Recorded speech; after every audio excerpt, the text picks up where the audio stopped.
After gathering information on stoichiometry and the process reaction, you need to think what can happen in a large-scale fermenter. There, transport limitations become critical, such as liquid mixing, oxygen transfer, CO2 removal and cooling. Some properties of the cell, for example a high QS max, are not relevant under these conditions, so efforts to improve these may not pay off. These issues will be aggravated at high cell density or with filamentous cells, resulting in non-Newtonian rheology with high viscosity with strong reduction of transfer and mixing rates. The next step is then the design of the bioreactor. More than 100 years of experience in industrial biotechnology have resulted in the choice for three key workhorses: the stir tank reactor STR, the bubble column BC, and the airlift loop reactor ALR. In environmental biotechnology, usually solids are present, and this has resulted in yet other setups. But for industrial applications, these three are most used in practice. The stir tank reactor is equipped with a motor, one or more impellers, a gas inlet, a sparger to supply the gas, baffles to avoid rotation of the broth, and vortex formation. The size is at most about 1000 meter cubed. Operation and control are relatively easy because a surplus of energy can be put in the broth for good mixing and mass or heat transfer, and therefore high reaction rates are possible, even with moderate viscosity. A downside is that these fermenters are quite expensive to purchase and maintain because of the moving parts and high demands on safe construction. The bubble column is simpler, cheaper, and still allows quite high reaction rates. But adequate mixing of the supplied feedstocks and titrants is less easy. The energy input is only provided by the gas, which presents some restrictions in operation. Further, viscosity should be low to have sufficient mass transfer. The airlift loop reactor has a better gas-liquid circulation than the bubble column and is relatively cheap, but control and foaming can present nasty issues, especially when the broth volume is changing over time, which is common for fed batch processes. If these can be overcome, this will be a good choice. The following choice is to be made on the mode of operation. Also here there are three main options: batch, continuous and fed batch, of which the fed batch mode is by far the most applied in the industry. In the batch process, all nutrients except those supplied via the gas are in excess, which makes it also less easy to control. Typically you will encounter various stages: broth preparation and sterilization, a lag phase after inoculation, growth, stationary, death, and then a cleaning stage before to start a new cycle. The continuous process allows operation in steady state at the optimal work point. Control is thus high, especially on the mu. A drawback is that prolonged operation results in contamination risks and strain degeneration, with loss of performance over time. And also here there are various stages: broth preparation and sterilization, inoculation, startup, steady state, degeneration, and then stop and clean, also called turnover time. The fed batch presents the best compromise between high performance and rate control and low operation risks. As said, the transport limitations are dominating the process. Gas transport limitations manifest as a limited supply of oxygen or any other poorly supplied soluble gas, such as CO, hydrogen or methane, resulting in a reduced reaction rate and the limited removal of CO2 resulting in inhibition. There are some means to tune the solubility. For example, a higher mole fraction of the limiting amount, and you can think of shifting from air to pure oxygen.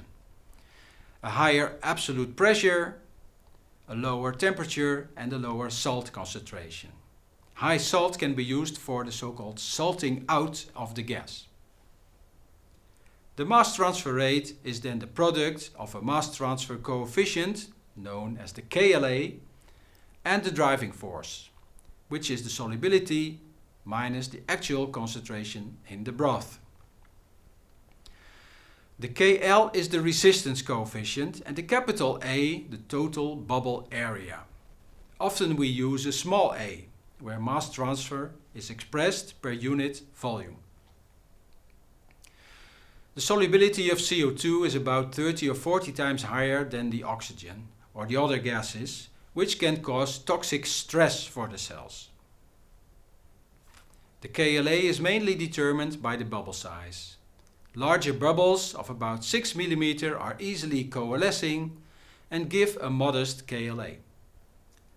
Smaller bubbles do not readily coalesce and sustain a roughly twice as high KLA value. The size of the bubbles is mostly determined by the energy input. High energy from the gas input and stirring, in the case of stir tanks, gives small bubbles, and the broth composition, salts inhibit coalescence and antifoams stimulate it. High pressure, although increasing the solubility, will compress the bubbles and reduce the KLA. Both effects roughly cancel out. In large bioreactors, there will be solubility gradients due to hydrostatic pressure. Every 10 meter height is 1 bar extra, and thus there will be a KLA gradient in the opposite direction. This can result in local oxygen depletion, usually in the top of the vessel, and unexpected CO2 inhibition because the pressure is higher than tested in the lab. Heat transport, mostly cooling, can also limit the reaction rate. The main source of heat is the reaction, which can be typed as a controlled combustion. The reaction heat is proportional to the oxygen consumption rate. 450 kilojoules are produced per mole oxygen consumed. The second contributor is by the action of the impeller. Usually 10 or up to 30% of the total heat is from dissipation of the mixing energy. Further, there can be addition of hot liquids and gases and local hot spots. On the other side, evaporation can contribute a modest cooling of about 5 to 10%. Removing the heat is done via internal cooling coils, cooling baffles, a jacketed fermenter wall, or an external cooling loop with a heat exchanger.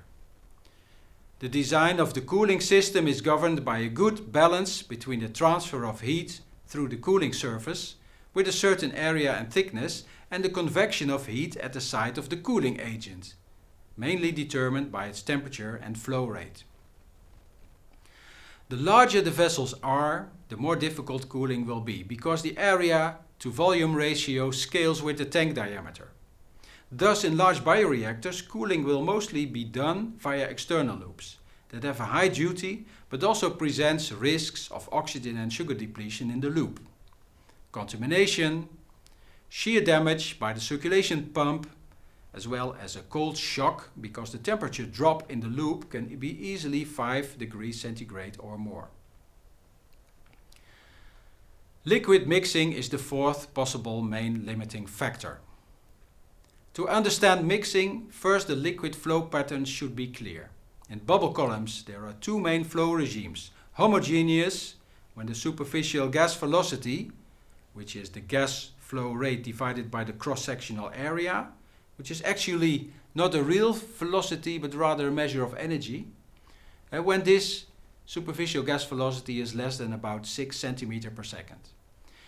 This is characterized by poor liquid circulation.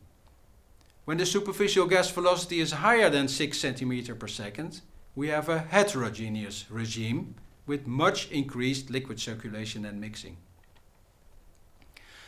If bubble columns are applied at lab scale, then the heterogeneous regime is difficult to achieve due to the low energy provided by the gas, which could present a scale-up problem. I will tell more about this in a minute. In large industrial bubble columns, there is always the heterogeneous regime, even with relatively low gas flow rates. For stirred tanks, we can recognize three flow regimes: impeller flooding, incomplete gas recirculation, and complete gas recirculation. Regime transitions are governed by the ratio of gas to impeller energy input. If too high, then impellers will be flooded, which is detrimental for mass transfer. If too low, then the energy is wasted in overmixing more than needed, which is costly. It is to be understood that not only the impellers but also the gas contributes to mixing. It is even so that the more gas you apply, the more and bigger cavities develop behind the impeller blades, which reduce the power draw from the impellers. Thus the impeller energy is lower and can be fully compensated by the action of the gas. More impellers do not always promote good mixing due to zoning effects. And this is poor axial exchange of liquid in between the impellers. In practice, mixing can be characterized by adding a tracer via rapid injection and monitoring the response far away from the injection point. And when the concentration is within 95 or 105% of the final value, then this is the 95% mixing time. Typically, this is 1 minute or so, rarely higher than 2 minutes. For the cells circulating in the vessel, then, as a rule of thumb, they observe cycles of limiting concentrations of oxygen or sugars in the order of the 95% mixing time divided by 4. Thus, every 15 to mostly 30 seconds. These can result in significantly lower cell performance compared to ideal mixing conditions. Further choices need to be made for the host cell and its morphology. The choice of carbon substrate, for example the sugar, an alcohol, an organic acid, or a gas, such as carbon monoxide, methane, and the combination of CO2 and hydrogen. But this can be found elsewhere in the literature.